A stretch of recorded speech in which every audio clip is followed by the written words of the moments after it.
factors to access the waters from Kiriba Chatumba. Get me?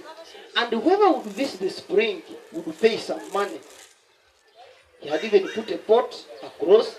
Whoever would visit the spring would put money in the pot. And what was the importance of that money? The essence of putting that money in the pot was to appreciate his spirits, whom he thought were in charge of burning what? Water. Get me? He had deceived the people that they are his spirits who were in charge of burning the water in the underground, which was not true. Get me? So, this area was more of a desert. Even when I talk of a desert, what is it? A place that receives little or no rain throughout the year. So, this area was dry. It was nothing like a plant. And the indigenous people by then attributed that man to be a sunshine maker. Get me? And what they did was to call for his arrest. They accused him to the local leaders, the village chiefs, the Bakungu village chiefs. Get me?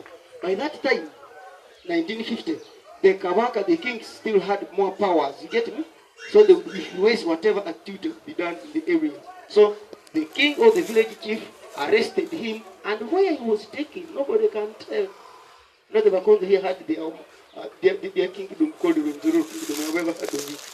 Had boys who cannot spare. The moment you are realizing, like girls putting on like this one, mini skirts, they will just get a punk and cut where the skirt stops. They wanted the people to put on like Muslims, especially the ladies, put up to the ankles, okay?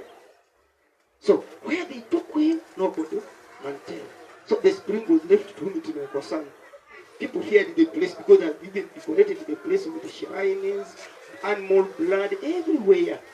So people feared. But we thank the Wanyankore from Bushini, Wakonzo from Uduju and Ramba, who were by that time working with the Glembe miners. For them, they had knowledge about what springs, and they started visiting the spring. And the indigenous people here copied from them and started visiting the spring.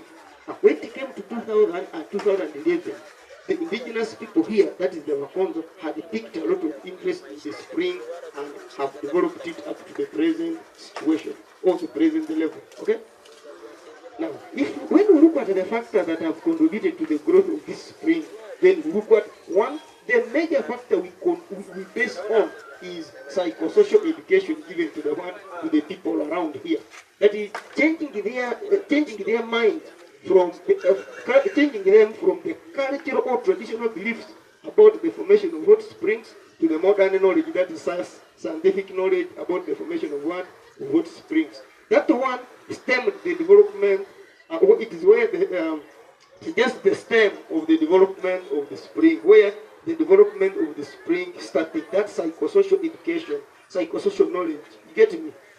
Now, other factors may include all factors that have contributed to tourism development, tourism industry, the development of tourism industry in Uganda. Members, do you know them?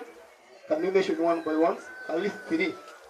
So that I know one here for us, that those factors that have contributed to the growth of the spring are mainly the factors that have contributed to the growth or development of tourism industry in Uganda. But for us here, the first one is psychosocial education given to the people around, changing their mindset from traditional beliefs to the modern knowledge about the formation of hot springs, which I may call MK.